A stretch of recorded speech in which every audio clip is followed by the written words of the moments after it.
택배로 온 신용카드를 받았습니다. 그 순간 지옥문이 열렸습니다. 이건 실화입니다. 시청자분들께 꼭 공유해주세요. 이 영상이 누군가의 노후를 지킬 수 있습니다. 지금 좋아요와 구독 한번 눌러주시면 더 많은 분들께 퍼질 수 있습니다. 꼭 부탁드립니다. 제 이름은 정종선입니다. 올해 58이고요. 부산 해운대구에서 아내와 둘이 살고 있습니다. 아들은 서울에서 직장 생활을 하고 있죠. 저는 중소기업에서 35년 근무하다가 2년 전에 명예퇴직을 했습니다. 퇴직금과 적금으로 모은 돈이 있어서 당분간은 괜찮다고 생각했어요. 아내와 함께 소소한 행복을 누리며 살고 있었습니다. 그날도 평범한 화요일이었습니다. 오전에 동네 카페에서 아내와 커피 한 잔 마시고 오후에는 집에서 독서를 하고 있었어요. 그런데 오후 3시쯤 현관 초인종이 울렸습니다. 택배 왔습니다. 문을 열어보니 택배 기사님이 얇은 봉투 하나를 건네주더라고요. 받는 사람은 제 이름, 정종선이 정확하게 적혀 있었습니다. 보내는 곳을 보니 오호카드 고객센터라고 되어 있었어요. 이상하네. 저는 카드를 신청한 적이 없었습니다. 이미 쓰고 있는 신용카드 2장이면 충분했거든요. 혹시 아내가 신청했나 싶어서 물어봤지만 아내도 모른다고 하더라고요. 봉투를 뜯어보니 정말 신용카드가 들어 있었습니다. 제 이름이 정확하게 새겨져 있고 카드 번호도 찍혀 있었어요. 함께 들어있던 안내문에는 고객님의 신용카드가 정상 발급되었습니다라고 적혀 있었습니다. 이상하다. 분명히 신청한 적이 없는데. 그때였습니다. 휴대폰에 문자가 하나 왔어요. 외부 발신 고객님의 오호카드가 정상 발급되었습니다. 문의사항은 1588-로 연락 바랍니다. 심장이 철렁했습니다. 분명히 신청한 적이 없는 카드인데 제 이름으로 발급되어 집까지 배송된 거잖아요. 뭔가 잘못된 게 분명했습니다. 여보, 이거 뭔가 이상해. 카드 회사에 전화해봐야겠어. 저는 망설임 없이 문자에 적힌 번호로 전화를 걸었습니다. 안녕하세요. 오호카드 고객센터입니다.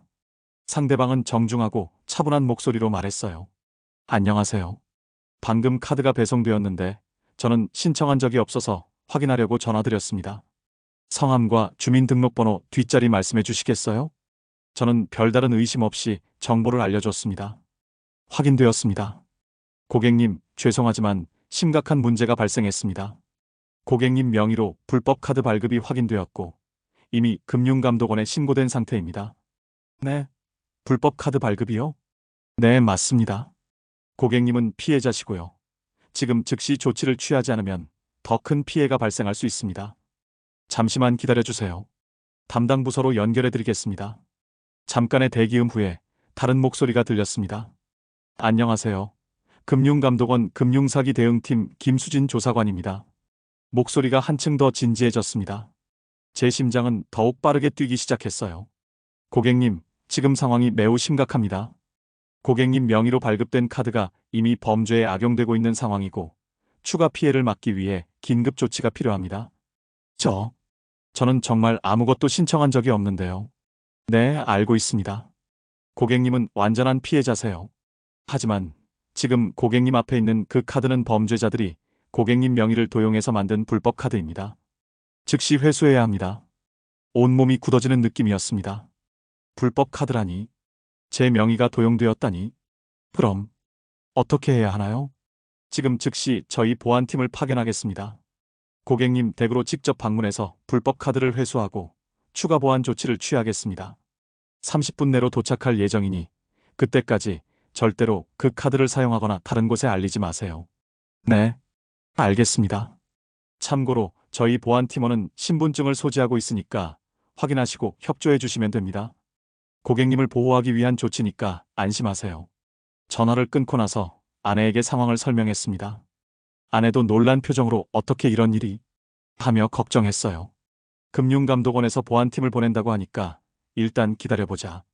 정확히 25분 후 현관 초인종이 울렸습니다. 안녕하세요. 금융감독원 보안팀 안준범입니다.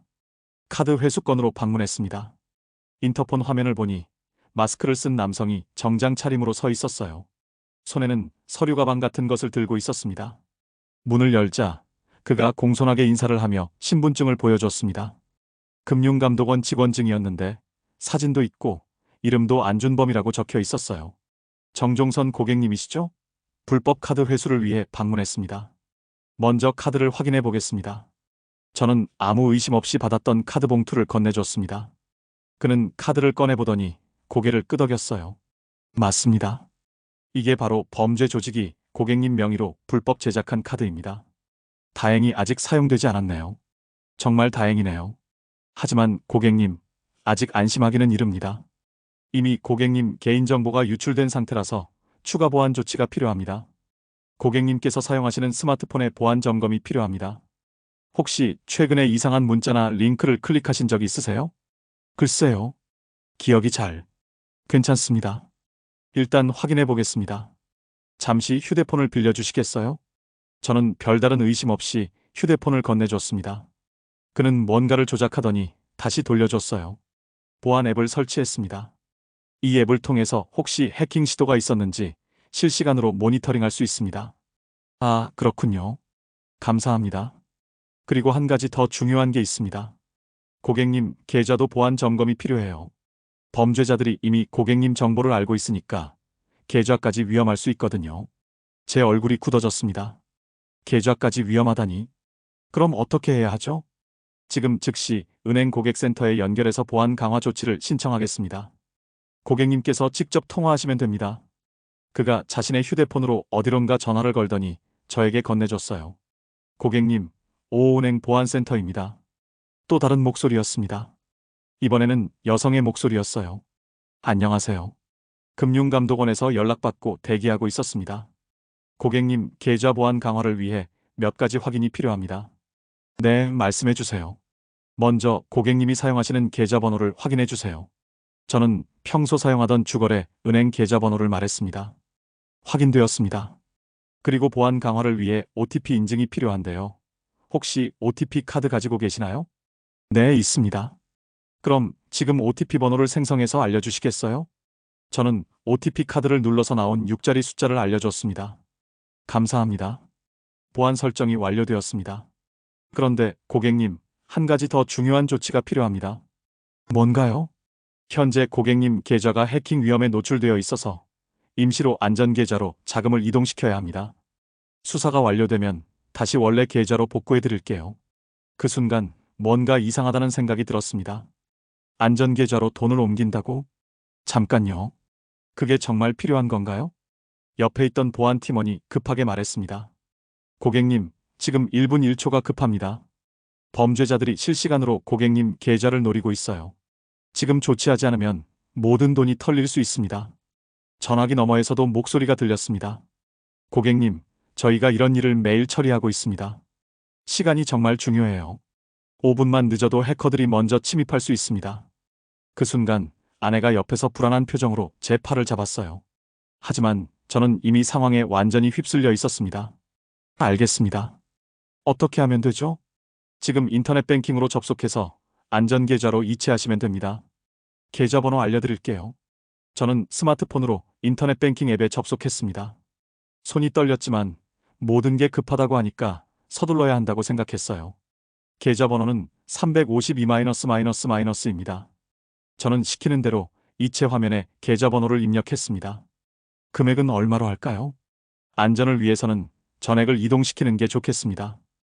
혹시 잔액이 얼마인지 확인해 주세요. 제 통장에는 퇴직금과 적금을 모은 돈 4,800만 원이 들어 있었습니다. 평생 모은 돈이었어요. 4,800만 원 정도 있습니다. 네, 그럼 전액 이체해 주세요.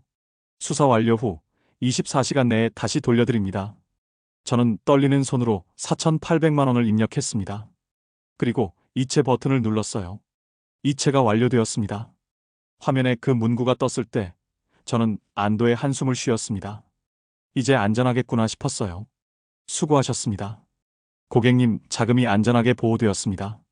보안팀원 안준범 씨가 만족스러운 표정으로 고개를 끄덕였어요. 이제 24시간 내에 수사가 완료되면 원래 계좌로 모든 돈이 복구됩니다. 그때까지는 절대로 다른 곳에 이 사실을 알리지 마세요. 수사에 방해가 될 수 있거든요. 네, 알겠습니다. 그리고 혹시 추가 연락이 필요하면 아까 설치한 보안 앱으로 연락드리겠습니다. 수고하셨습니다. 안준범 씨가 인사를 하고 돌아간 후 저와 아내는 거실에 앉아 한숨을 돌렸습니다. 여보, 정말 다행이었네요. 만약 조금 늦었으면 큰일 날 뻔했어요. 그러게 말이야. 그런데 24시간이면 내일 저녁쯤에는 돈이 돌아오겠네. 그날 밤은 마음이 조금 불안했지만 그래도 전문가들이 처리해준다고 하니까 안심이 되었어요. 아내와 함께 평소처럼 저녁을 먹고 TV를 보며 시간을 보냈습니다. 다음 날 아침, 저는 평소보다 일찍 잠에서 깼어요. 궁금해서 인터넷 뱅킹 앱을 켜봤습니다. 계좌 잔액은 여전히 0원이었죠. 아직 24시간이 안 됐으니까 당연하다고 생각했어요.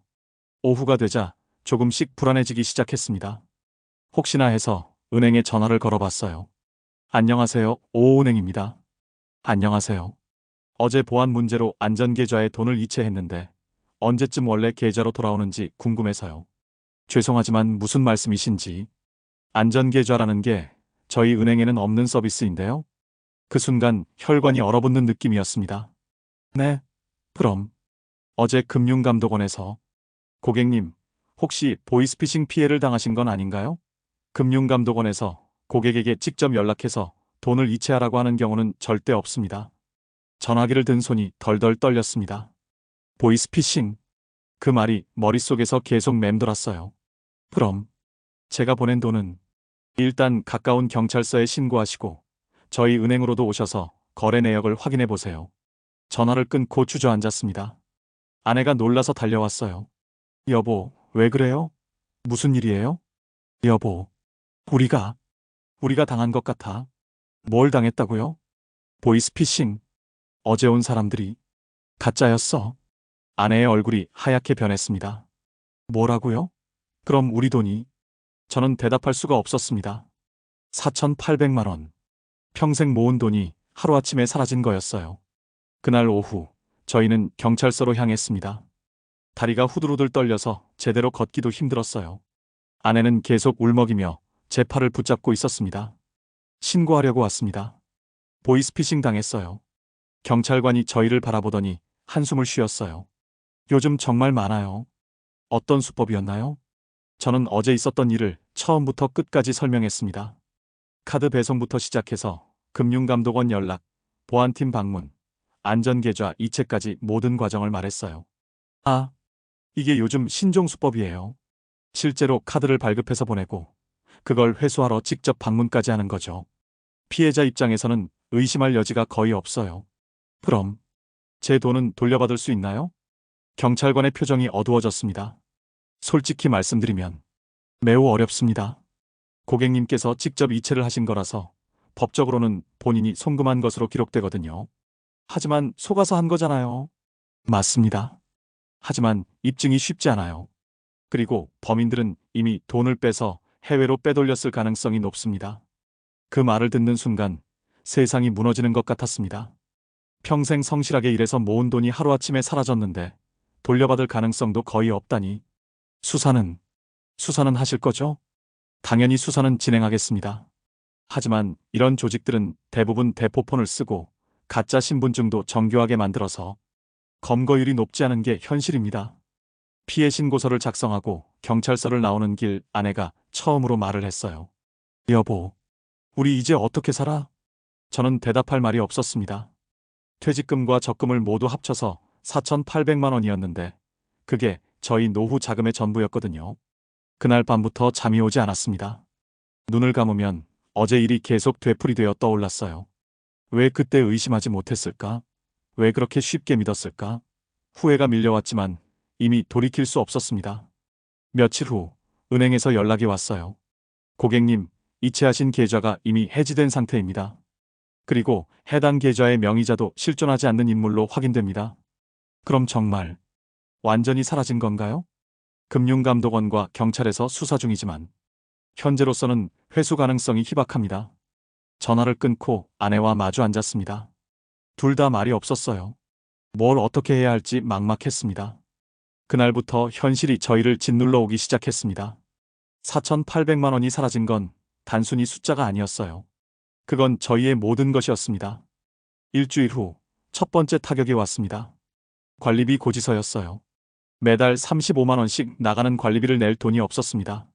제 통장에는 겨우 12만 원만 남아 있었거든요. 여보, 이제 정말 어떻게 하지? 아내가 고지서를 들고 떨리는 목소리로 물었어요. 저도 답이 없었습니다.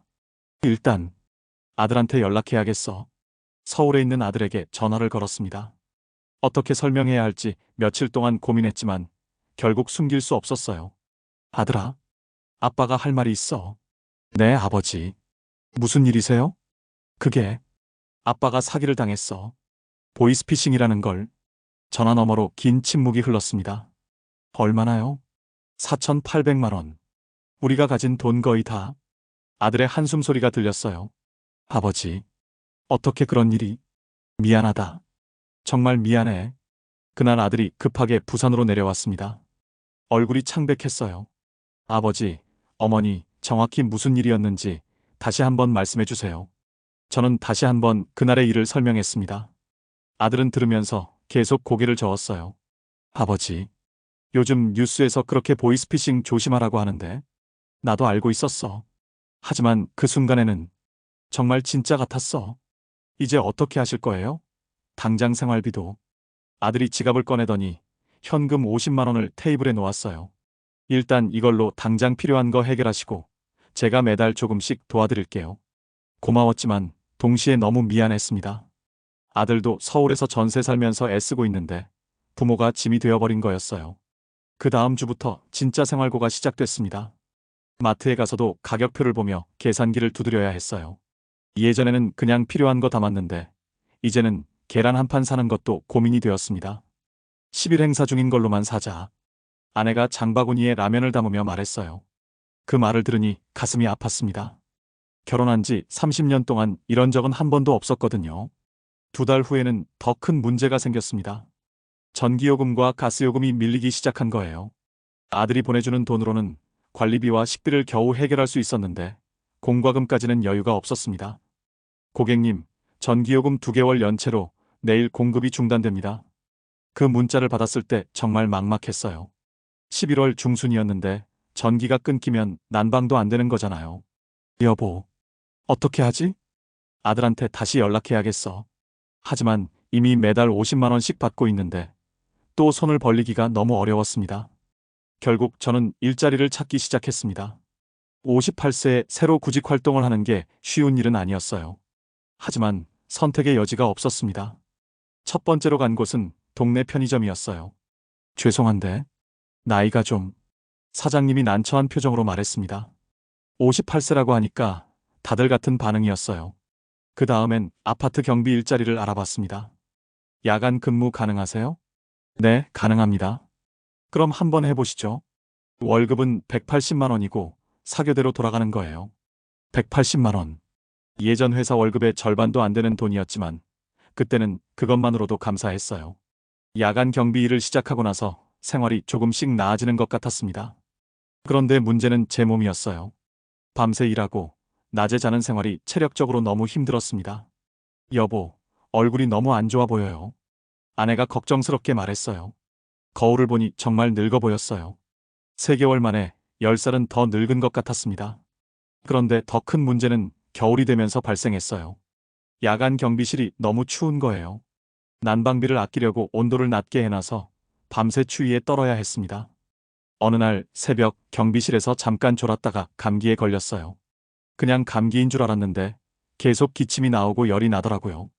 병원에 가봐야겠어. 하지만 병원비가 걱정됐습니다. 요즘은 감기 몸살로 병원 가도 5만 원은 나오거든요. 결국 약국에서 감기약만 사서 버텼는데 2주가 지나도 낫지 않았어요. 기침 때문에 밤에 잠도 제대로 못 자고 아내도 걱정이 되어서 잠을 설쳤습니다.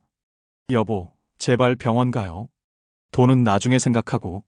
결국 병원에 갔더니 폐렴 초기 증상이라고 하더라고요. 입원까지는 아니지만 약값과 치료비로 25만 원이 나왔습니다. 그 25만 원이 그때는 정말 큰 돈이었어요.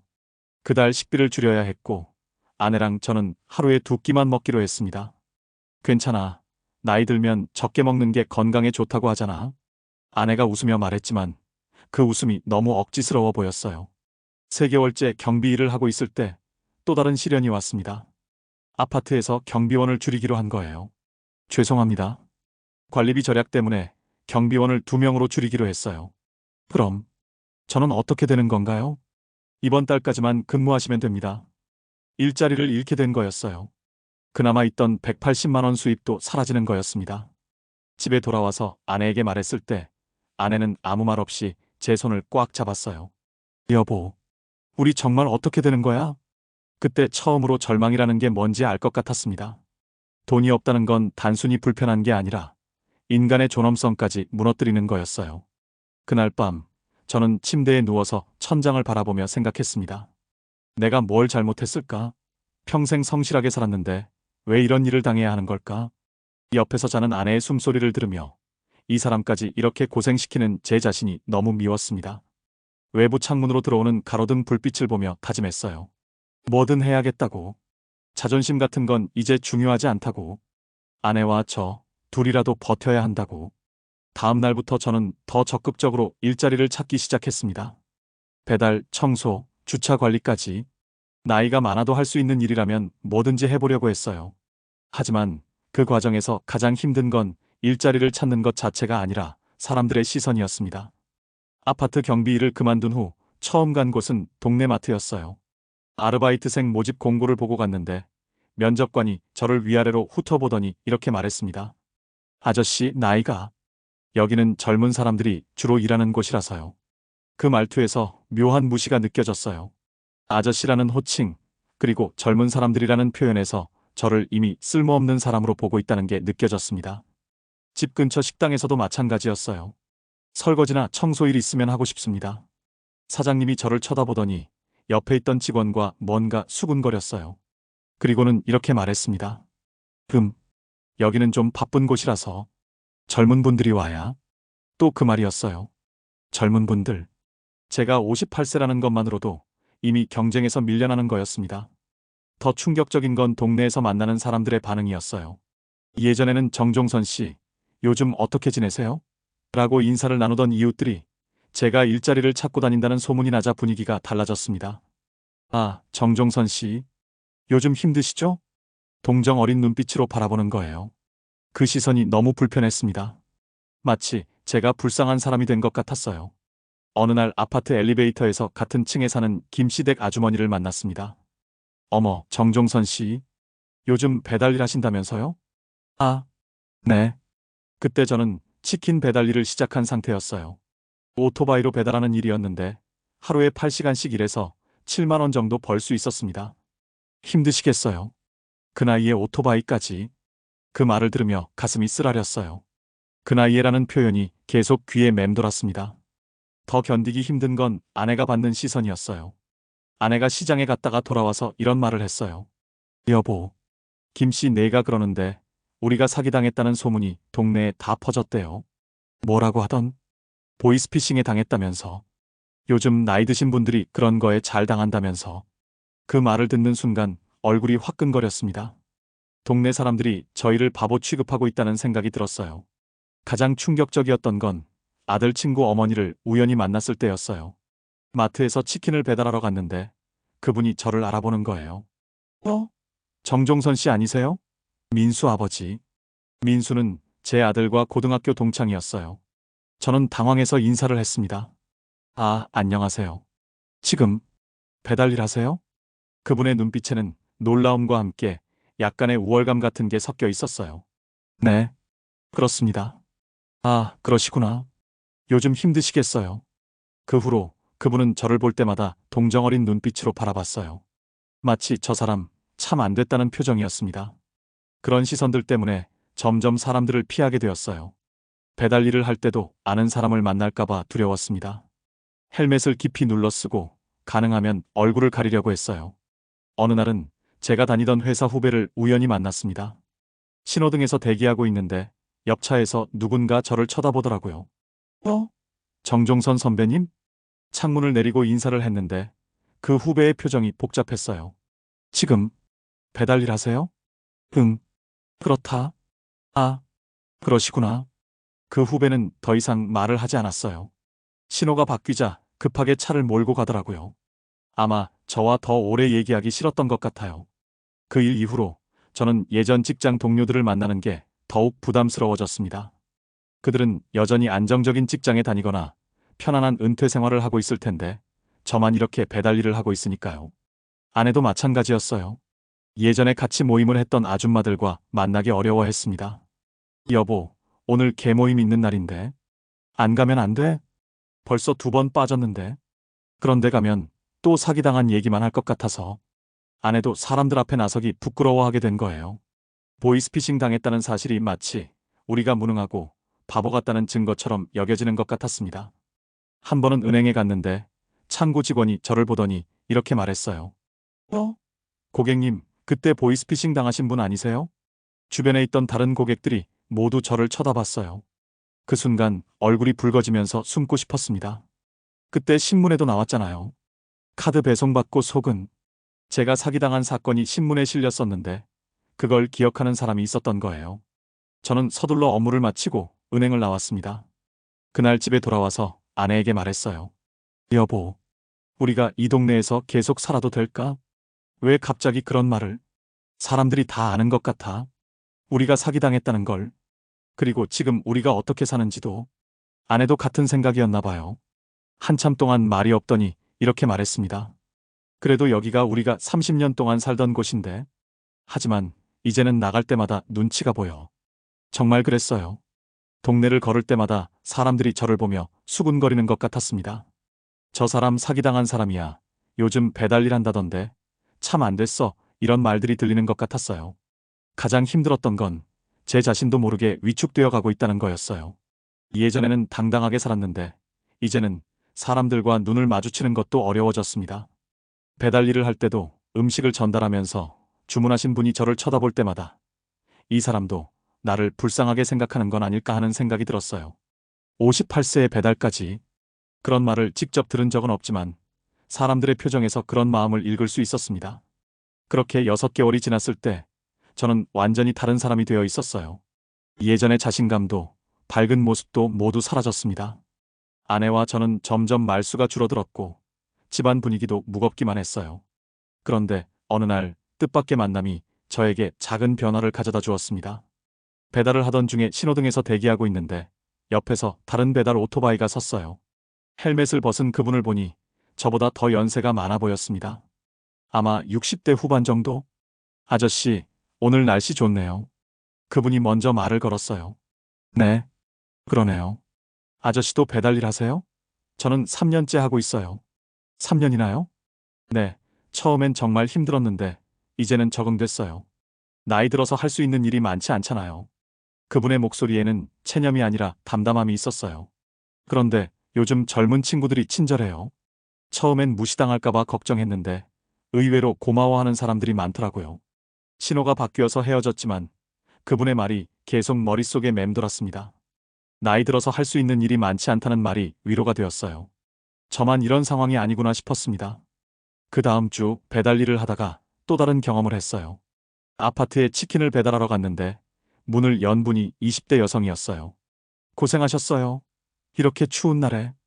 그분이 따뜻한 물 한 컵을 내밀었어요. 아니에요, 괜찮습니다. 아버지 연세만 하신 분이 이런 일 하시는 거 보면 마음이 아파요. 정말 고생 많으세요. 그 말에는 동정이 아니라 진심 어린 존경이 담겨 있었어요. 처음으로 제가 하는 일에 대해 고마워하는 사람을 만난 거였습니다. 집에 돌아와서 아내에게 그 얘기를 했어요. 여보, 오늘 배달 갔는데 젊은 분이 따뜻한 물도 주고 고생한다고 하더라고. 정말요? 그런 분도 있구나. 아내의 얼굴에 오랜만에 작은 미소가 떠올랐어요. 그 일을 계기로 조금씩 생각이 바뀌기 시작했습니다. 모든 사람이 저를 불쌍하게 보는 건 아니구나. 제가 하는 일을 고마워하는 사람들도 있구나. 한 달 후 더 큰 변화가 있었습니다. 단골로 배달을 가던 식당 사장님이 저에게 이런 제안을 했어요. 아저씨, 우리 가게에서 홀서빙 일 해보실래요? 네. 서빙이요? 네. 배달보다는 덜 힘들고 실내에서 일하니까 더 좋을 것 같은데요. 월급은 배달일보다 조금 더 드릴 수 있어요. 저는 깜짝 놀랐어요. 누군가 저에게 더 좋은 조건의 일을 제안하다니. 하지만 제가 나이가 많아서. 아저씨, 나이는 중요하지 않아요. 성실하게 일하시는 모습 봤거든요. 손님들한테도 정중하게 응대하시고. 그 말을 들었을 때 가슴이 뜨거워졌어요. 누군가 저를 인정해주는 거였습니다. 서빙 일을 시작하고 나서 많은 것이 달라졌습니다. 실내에서 일하니까 날씨에 상관없이 편했고 손님들과 직접 만나면서 긍정적인 에너지도 받았어요. 특히 기억에 남는 건 어느 날 어르신 한 분이 저에게 하신 말씀이었어요. 총각, 일하시는 모습이 참 보기 좋습니다. 감사합니다. 나이가 어떻게 되세요? 58세입니다. 아, 저랑 비슷하네요. 저도 60인데 아직도 일하고 있어요. 나이는 숫자일 뿐이에요. 건강하게 일할 수 있다는 게 얼마나 감사한 일인지. 그 어르신의 말씀이 정말 와닿았어요. 나이는 정말 숫자일 뿐이구나. 건강하게 일할 수 있다는 것 자체가 감사한 일이구나. 서빙 일을 시작한 지 3개월이 지났을 때 더 놀라운 일이 있었습니다. 식당 사장님이 저를 불러서 이렇게 말씀하시는 거예요. 정종선 씨, 매니저 일 해보실 생각 있으세요? 매니저요? 네. 가게 운영도 도와주시고 직원들 관리도 해주시고 물론 월급도 더 올려드릴게요. 저는 꿈을 꾸는 것 같았어요. 6개월 전까지만 해도 아무도 저를 필요로 하지 않는다고 생각했는데 이제는 매니저 제안까지 받게 된 거였습니다. 하지만 제가 할 수 있을까요? 아저씨, 그동안 일하시는 모습 봤잖아요. 성실하시고 손님들한테도 친절하시고 다른 직원들한테도 좋은 영향 주시고 충분히 하실 수 있어요. 그날 집에 돌아가서 아내에게 그 소식을 전했을 때 아내가 눈물을 흘렸어요. 여보, 정말 다행이에요. 드디어 좋은 일이 생겼네요. 아내도 그동안 얼마나 힘들었는지 알 수 있었어요. 매니저 일을 시작하면서 제 삶이 완전히 달라졌습니다. 일에서 보람을 느끼기 시작했고 다른 사람들로부터 존중받는 느낌도 들었어요. 특히 젊은 직원들이 저에게 일에 대해 물어보고 조언을 구할 때면 정말 뿌듯했습니다. 매니저님, 이 손님이 컴플레인을 하시는데 어떻게 처리하면 좋을까요? 일단 진심으로 사과부터 하고 손님 입장에서 생각해보자. 35년간 회사 생활에서 쌓은 경험이 도움이 되는 순간이었어요. 제가 가진 것이 아무것도 없다고 생각했는데 그동안 쌓아온 경험과 지혜가 있었던 거죠. 6개월 후에는 더욱 놀라운 일이 있었습니다. 다른 지점을 새로 오픈하는데 거기 매니저로 가달라는 제안을 받은 거예요. 정종선 매니저님이 계시면 새 지점도 잘 될 것 같아요. 정말 제가 해도 될까요? 물론이죠. 이제 매니저님 없으면 저희도 곤란해요. 그 말을 들었을 때 정말 감격스러웠어요. 없으면 곤란하다는 말. 제가 필요한 사람이라는 뜻이었거든요. 새 지점 매니저가 되고 나서 월급도 많이 올랐어요. 예전 회사 월급만큼은 안 되지만 그래도 충분히 생활할 수 있을 정도가 되었습니다. 그런데 더 중요한 건 돈이 아니라 자존감이었어요. 다시 당당하게 살 수 있게 된 거였죠. 어느 날 동네에서 예전에 저를 동정어린 눈으로 바라보던 김씨댁 아주머니를 만났어요. 어머, 정종선 씨. 요즘 식당 매니저 하신다면서요? 네, 그렇습니다. 대단하세요. 그 나이에 새로운 일 시작해서 성공하시다니. 이번에는 동정이 아니라 존경의 눈빛이었어요. 힘들었을 텐데 정말 대단해요. 그 말을 들으며 가슴이 뭉클했습니다. 사람들의 시선이 이렇게 달라질 수 있구나. 그날 밤 아내와 저는 오랜만에 마음 편하게 대화를 나눴어요. 여보, 이제 정말 다시 살 것 같아. 그러게 말이야. 그때는 정말 절망적이었는데. 그런데 생각해보니까 그 일이 있었기 때문에 지금의 우리가 있는 것 같아. 무슨 말이야? 보이스피싱 당하지 않았으면 계속 집에만 있었을 텐데 이렇게 새로운 일도 시작하고 새로운 사람들도 만나고 어떻게 보면 전화위복인 것 같아. 아내 말이 맞았어요.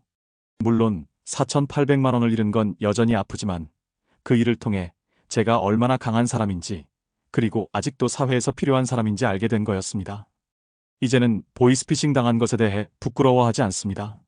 오히려 그 경험을 다른 사람들과 나누며 같은 피해를 당하지 않도록 도와주고 있어요. 식당에 오시는 어르신들께 제 경험을 얘기해드리면서 이런 전화 오면 절대 믿지 마세요라고 조언해드리고 있습니다. 매니저님 덕분에 정말 도움이 됐어요. 저도 비슷한 전화 받았었는데 끊었어요. 그런 말을 들을 때마다 제 경험이 헛되지 않았구나 싶어서 뿌듯합니다. 지금 저는 새로운 꿈을 꾸고 있어요. 언젠가는 제 식당을 차려보고 싶다는 꿈. 나이가 많다고 포기할 이유는 없잖아요. 지금 저희 부부는 안정된 생활을 하고 있습니다. 새 지점 매니저로 일한 지 1년이 넘었고 월급도 안정적으로 받고 있어요. 예전만큼은 아니지만 충분히 행복하게 살고 있습니다. 아침에 일어나서 아내와 함께 커피 한 잔 마시며 하루를 시작하는 일상이 다시 돌아왔어요. 그때는 당연하다고 생각했던 평범한 일상이 지금은 얼마나 소중한지 매일 느끼고 있습니다. 여보, 오늘 날씨 참 좋네요. 그러게 말이야. 이런 날씨에 일할 수 있다는 게 참 감사해. 매일 아침 이런 대화를 나누면서 하루를 시작해요. 예전에는 이런 말을 하지 않았는데, 이제는 작은 것에도 감사함을 느끼게 되었습니다. 식당에서 일하는 것도 정말 즐거워요. 젊은 직원들이 저를 매니저님이라고 부르며 존경해주고 손님들도 저를 반겨주세요.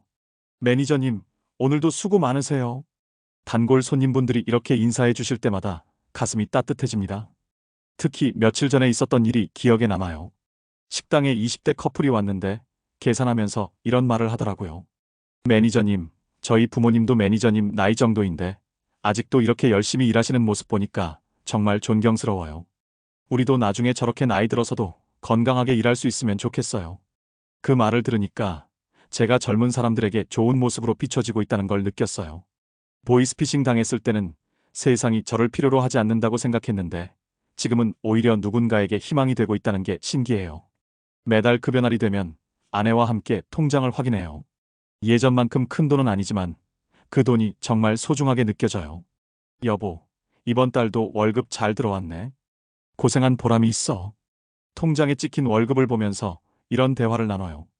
돈의 소중함을 이렇게 깊이 느껴본 적은 없었어요. 요즘은 작은 것에도 행복함을 느껴요. 주말에 아내와 함께 근처 공원을 산책하는 것, 마트에서 할인 상품을 발견했을 때의 기쁨, 아들이 가끔 전화해서 안부를 묻는 것. 아버지, 요즘 어떠세요? 응, 좋다. 일도 재밌고, 사람들도 좋고, 다행이에요. 처음에는 정말 걱정했는데, 아들과 통화할 때도 이제는 당당해요.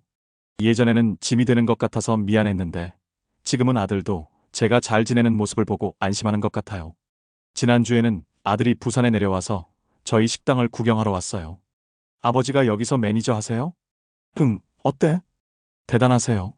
정말 멋있어요. 아들이 제가 일하는 모습을 보고 자랑스러워하는 것 같았어요. 그 모습을 보니까 정말 뿌듯했습니다. 식당 사장님도 저희 가족처럼 대해주세요. 정종선 매니저님 덕분에 가게가 정말 잘 되고 있어요. 감사합니다. 아니에요. 저야말로 이런 기회를 주셔서 감사하죠. 앞으로도 계속 함께 일해요. 매니저님 같은 분 만나기 쉽지 않거든요. 이런 말을 들을 때마다 정말 감사해요.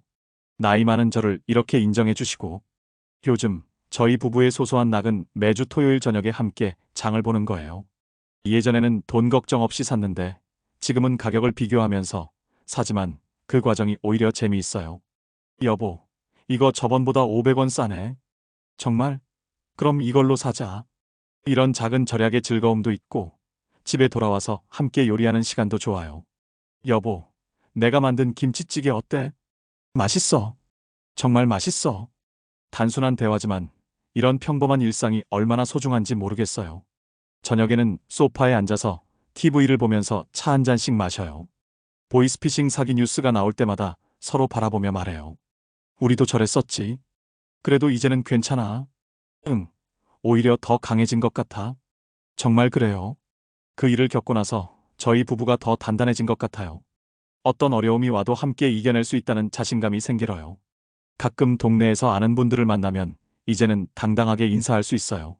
정종선 씨, 요즘 정말 잘 지내시네요. 네, 감사합니다. 식당 매니저 하신다면서요? 대단해요. 열심히 하고 있습니다. 사람들의 시선도 완전히 달라졌어요. 예전에는 불쌍하게 봤다면 지금은 존경의 시선으로 바라봐요. 무엇보다 감사한 건 건강하게 일할 수 있다는 거예요. 나이는 58세지만 아직 충분히 일할 수 있고 사회에 기여할 수 있어요. 매니저님, 몸 건강하시네요. 감사합니다. 건강해야 일할 수 있으니까요. 건강의 소중함도 새삼 느끼고 있어요. 지금 이 순간 저는 정말 행복합니다. 4,800만 원을 잃었던 그때는 세상이 끝난 것 같았는데 지금 돌이켜보니 그 일이 저에게 더 소중한 것들을 알려줬어요. 돈보다 소중한 건 건강이고 가족이고 일할 수 있다는 것 자체였어요. 매일 아침 눈을 뜰 때마다 생각해요. 오늘도 일할 수 있어서 감사하다. 아내가 옆에 있어서 감사하다. 건강해서 감사하다. 이런 작은 감사함들이 모여서 지금의 행복을 만들어가고 있어요. 보이스피싱으로 돈을 잃었지만 그 대신 더 큰 것을 얻었습니다. 진짜 중요한 게 뭔지 깨달았고 작은 것에도 감사할 줄 아는 마음을 갖게 되었어요. 그리고 무엇보다 나이는 정말 숫자일 뿐이라는 걸 깨달았습니다. 마음만 먹으면 몇 살이 되어도 새로운 시작을 할 수 있어요. 지금 이 영상을 보고 계신 분들에게도 전하고 싶어요. 어떤 어려움이 와도 포기하지 마세요. 분명히 다시 일어날 수 있습니다. 저희처럼요. 시청자 여러분께 이 영상이 한 분이라도 보이스피싱 피해를 예방하는데 도움이 되었으면 합니다. 좋아요와 구독을 눌러주시면 더 많은 분들께 경각심을 전할 수 있습니다. 여러분의 부모님, 가족들과 꼭 공유해주세요.